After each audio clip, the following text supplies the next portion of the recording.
Obviously, you don't have to join the APTA or join a section or join the academy or anything else.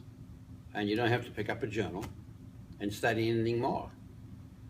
But it's not going to be long before you're out of date. It's not going to be long before there's some things you don't understand. And I don't think you're going to feel very good about what you're doing for 40 hours a week or whatever it is.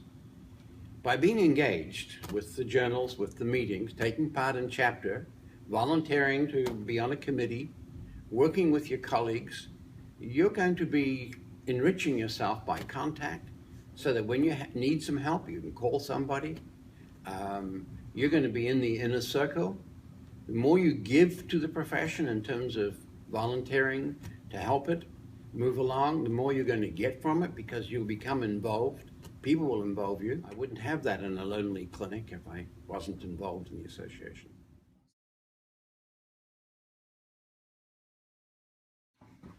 Well, I guess you got two choices. One would be to graduate from school and don't learn anymore. And there would be certain environments where you could probably get away with that for the rest of your life. But you won't be doing the best of care, even there.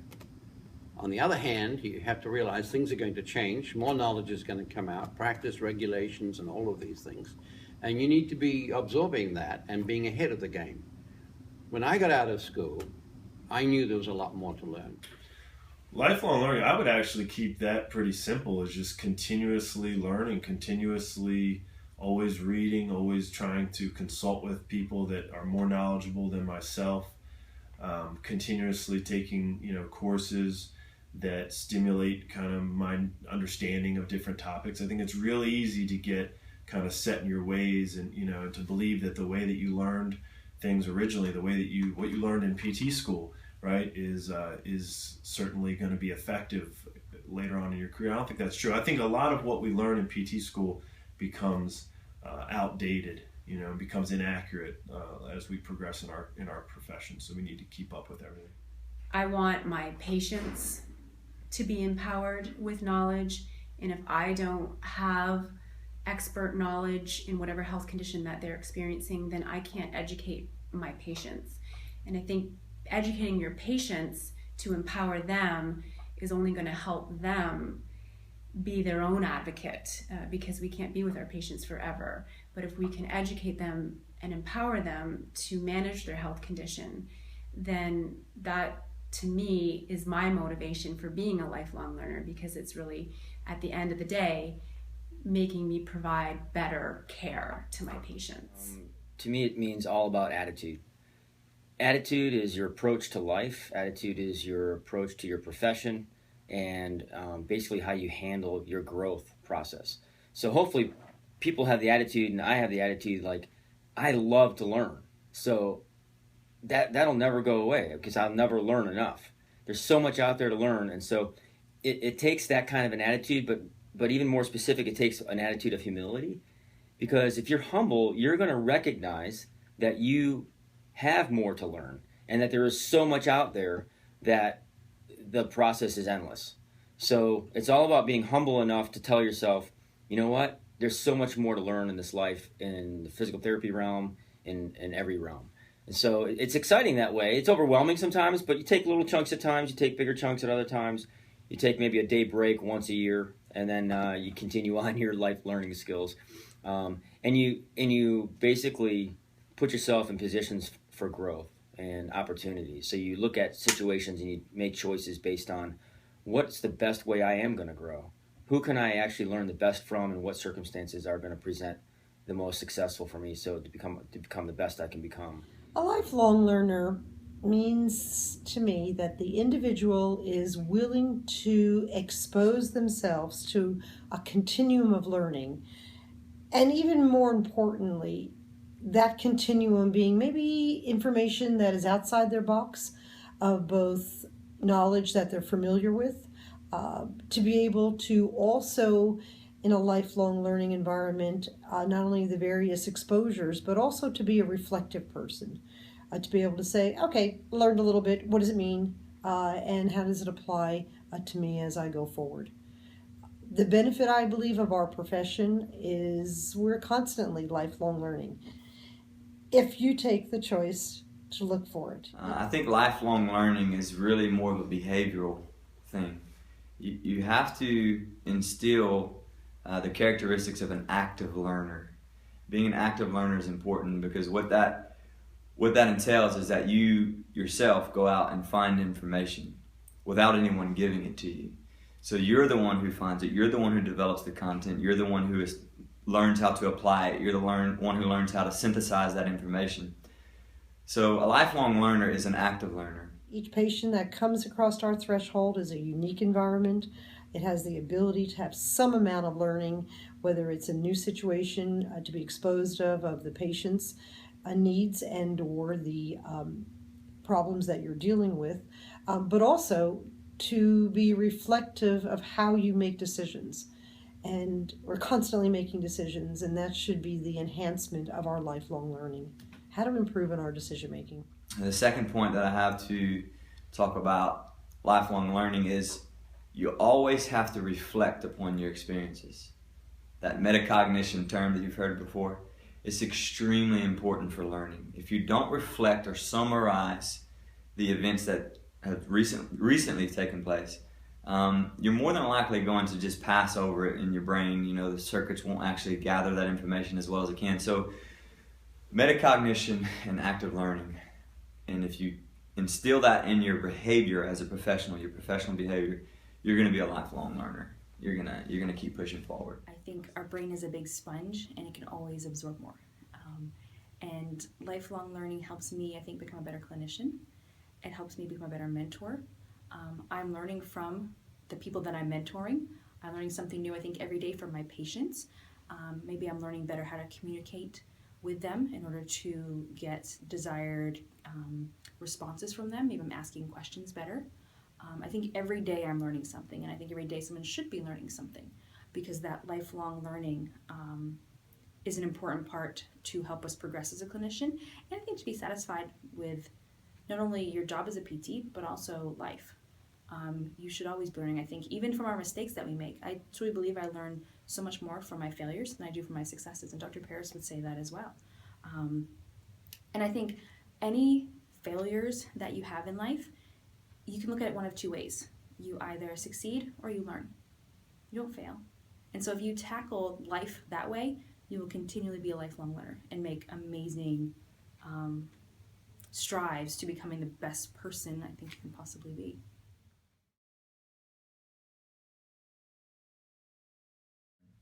Yeah, I'm going to relate that back to an expert clinician. I think if you value taking care of your patients, if you value being an expert clinician, you have to value being a lifelong learner. Because that's part of the pushing forward. That's part of making the profession better. That's part of making your patients better. That's part of, in general, being a good person. That giving back. If you're not a lifelong learner and you don't value that, how are you ever going to give back? And again, that's a huge component to happiness and what keeps people engaged in a profession, what keeps people engaged in their patients, is being a lifelong learner. And it's fun. You know, it's if you quit learning, you're not going to have fun anymore. If you quit learning, you have to continue to drive forward. So learning is very important. And again, it can be fun when there's not the pressure on you of making a grade. When it's solely for the purpose of being better, learning is fun. It's stimulating. It's motivating.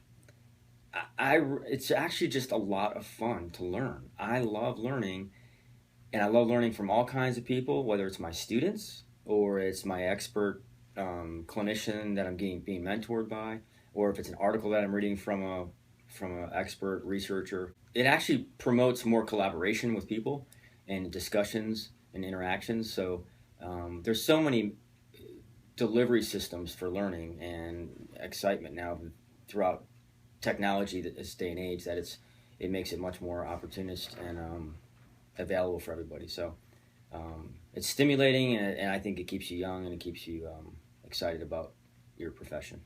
Yeah, I actually would get very, very bored and frustrated and stale if I didn't continue to learn. I think I actually can feel that periodically throughout the year. There'll be times where I haven't gone to a conference in a while. I haven't read an article in a while. I haven't really consulted with anybody about a clinical scenario in a while, or a teaching scenario, and I could feel myself start to get kind of stale. So when that happens, I think that's when you gotta get out there and read an article or go to a conference. I value lifelong learning because it's kept me stimulated. It's kept me from getting burned out. It's kept me from getting in a rut. It's kept me excited about being a physical therapist. It's gotten me into teaching, which I love. Why I value lifelong learning is because I don't like to become bored. And I think if I just sat back and didn't question what I was doing, reflected upon my behavior, my actions, I may not become a lifelong learner. And that just because you finish school per se, that learning stops, it never does. And I like to see where I can grow and where I can develop myself. So I think it keeps life more exciting. But I certainly value lifelong learning because I think it makes me who I am, most importantly, and allows me to keep giving back to my students as well as my patients to the best ability possible. Also, the value of lifelong learning is interprofessional experiences and collaboration with outsiders that are not only in our profession, but also within other professions. And I think that's going to be the hallmark of the future. Yeah, lifelong learning is, to me, putting it to practice.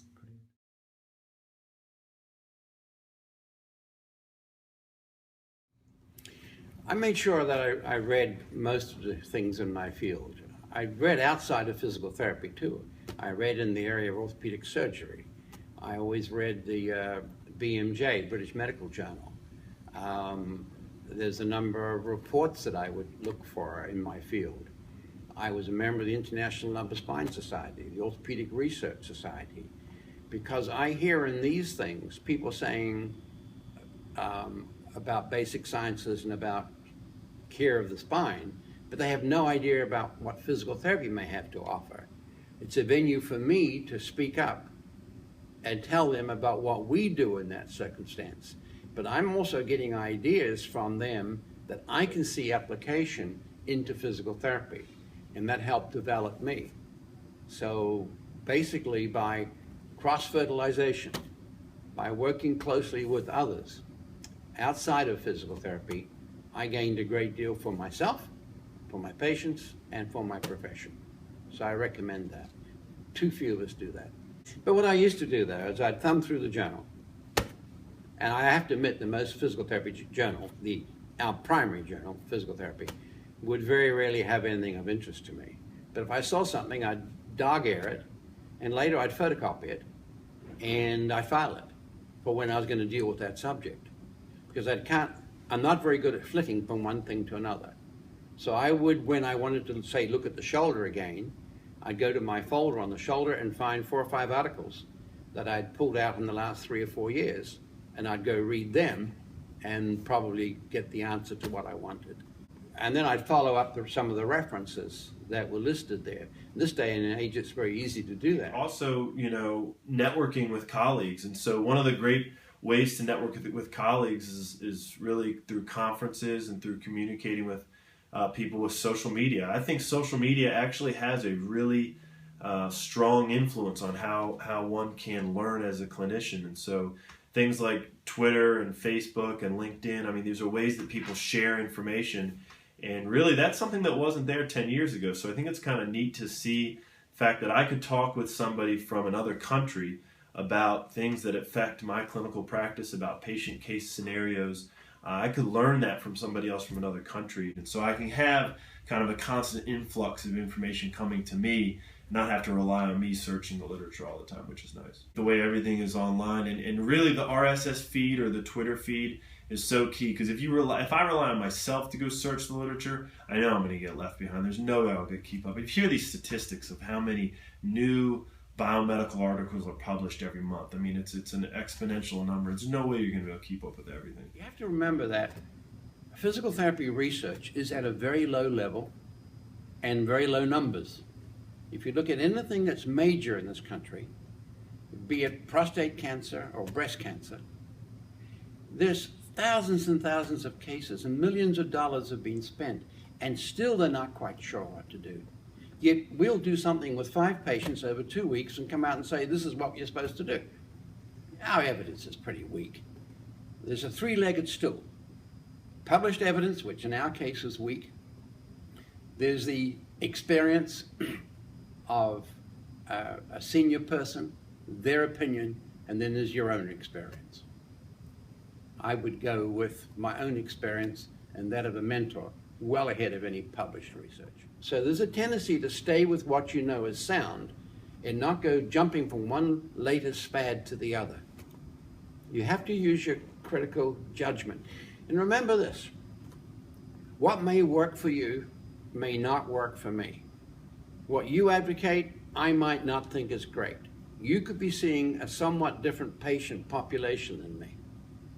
And you're a different personality. What works for you may not work for me. We need to be broad-based in our reading so we can find things that fit our personality and fit our patients, and we believe we're getting good results. Not everything you read in research takes that into account. The patient preferences, the patient's culture. Remember the three-legged stool. Published research, expert opinion, your experience. Well, teaching is really what helps motivate me. I have a responsibility to be on top of my content and to continuously educate myself and to pass on new information to my students, who will therefore pass it on to their patients, and at the end of the day, it's the patient who's going to benefit. It's very important to not wait to become a CI. I think a year or two under your belt is good, but that first year of your clinical practice, you are going to learn a tremendous amount of information, way more knowledge than you gained while you were a student. And even after just 1 year of clinical practice, I feel like most people are ready to become a CI. And becoming a CI is going to help you to engage in lifelong learning, because you now are responsible for helping to educate and mentor somebody else who knows a lot less than you, even though you may have only been out for 1 year. I definitely would recommend that. There are some students that I don't think should ever be CIs, truthfully, because I don't think they have the communication skills. I think CIs, if you're interested in becoming a CI, taking the CI course by the APTA is so helpful, because it helps you to know what you're getting yourself into. I think with being a CI, you have to always remember back to when you were a student, and maybe from the experience you had with your CI not treating you quite the way you hoped they would treat you, that you then do a better job with that. But I think it's a great opportunity to help build the future of our profession. That's why I teach, is because I was inspired by some of my colleagues when I was a student, and they made this light bulb go off, and they gave me that sparkle inside and that feeling of, okay, I want to do this. I want to be like them when I grow up. And I think you have that same power as becoming a CI. You can help instill those awesome things inside your students to help make them be better clinicians and help to make this profession even more awesome than we already are. I really think it's just constantly being uncomfortable with the status quo, constantly being only really happy if progress is being made. And that's kind of what I feel. I feel my understanding of certain topics I know is subpar, and so I know I need to learn more about them, and if I don't do that, I'm going to be essentially left behind. I think what's kept me interested is my failures.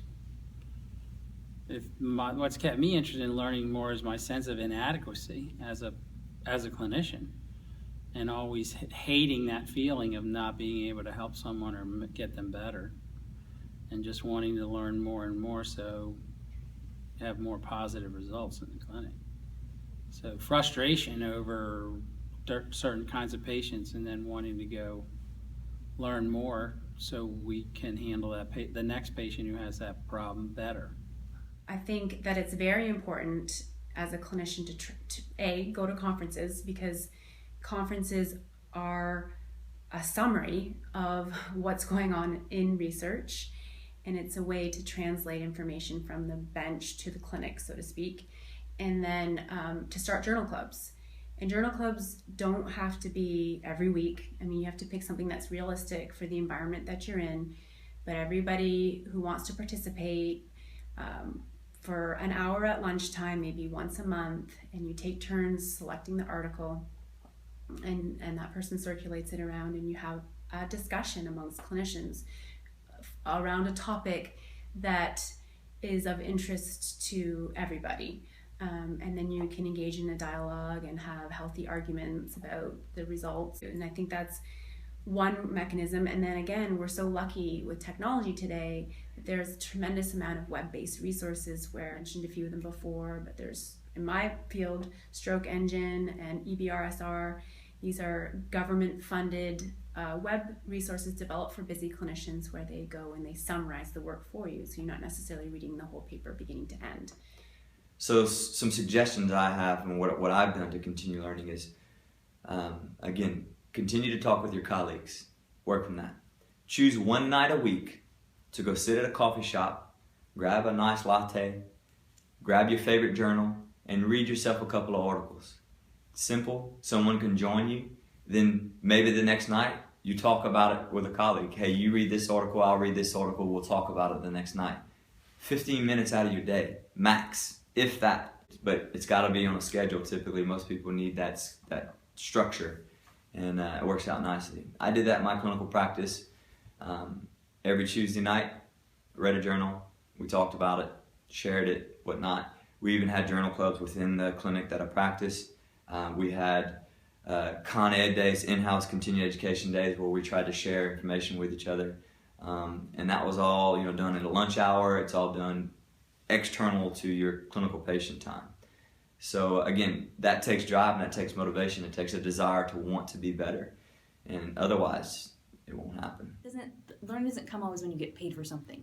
So having just that nice conversation, heck, it doesn't need to be at work. Go to a pub and do it. Go somewhere and do it. But having that constant discussion about what's going on with interesting cases, I think, is a great way to stay involved. And maybe you then will go look up research to help direct you to maybe something better to help them get better, faster outcomes, anything like that. So I think there's some great ways to do it without any bigger group needing to be involved in it. The strategies is, at some point in everyone's career, I believe we should get out of the clinic, out of the classroom, and pursue the other arenas. For instance, I was able to be chapter president of the Florida chapter, and that was just an awesome experience, something that was so diverse from what the books and my clinical work have been. I've been on the House of Delegates. It's been an incredible experience being exposed to different colleagues of mine across different parts of this country. So I would also say is challenge yourself.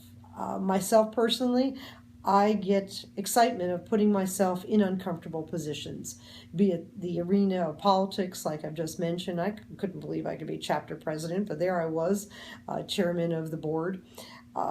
So putting yourself in uncomfortable positions and watching yourself grow from that, learning from your mistakes.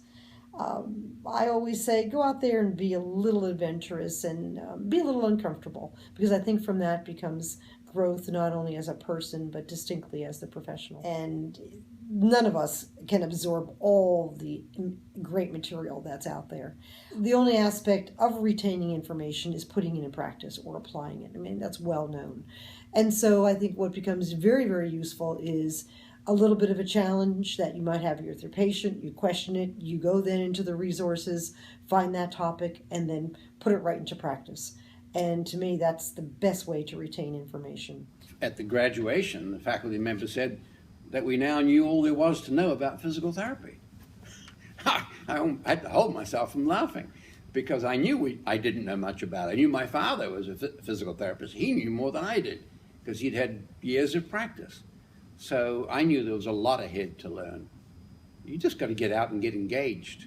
Read the journals, get engaged. Every patient is a learning experience. Be mentored, talk with people, do case presentations, ask for help, give advice, speak up. Don't hide your talent behind a whirlpool in the basement. Get up and be part of it. When you go on medical rounds, if you're in a teaching hospital, a medical teaching hospital, don't stand at the back of the room. When the x-rays go up and take a look. They're looking for disease and fractures. You're looking at dysfunction and arthritis. And you might be able to make a suggestion. Right then, you could be entirely wrong, but you've got them thinking, who is this person?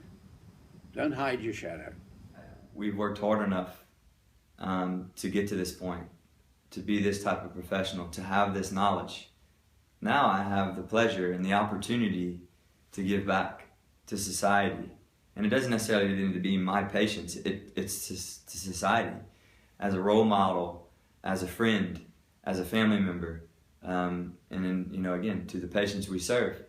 It's very important to me to recognize that as a physical therapist, I have a role in supporting our society and making it a better place. And that, to me, hands down, trumps anything as far as money, grades, opportunities. It's what you give back. It's what's going to make the difference in your life.